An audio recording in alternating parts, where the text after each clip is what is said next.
Berdasarkan usulan disampaikan oleh DPRA, terdapat 8 pasal perubahan dan 1 pasal tambahan.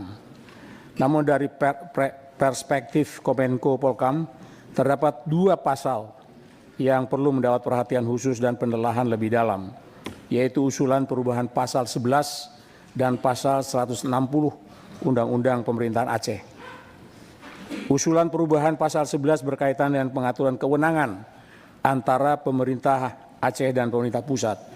Hal ini merupakan isu yang sangat strategis karena berimplikasi langsung terhadap pola hubungan pusat dan daerah, efektivitas koordinasi pemerintahan, serta tata kelola penyelenggaraan urusan pemerintahan di Aceh.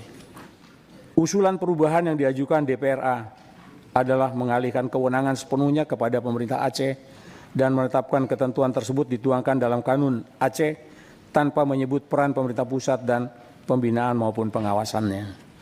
Saya ulangi, tidak seluruh urusan dapat diawasi dan dikendalikan sepihak oleh pemerintah Aceh. Yang kedua, penting dipahami bahwa pengawasan pemerintahan di Aceh harus tetap tunduk pada kerangka konstitusional dan regulasi nasional.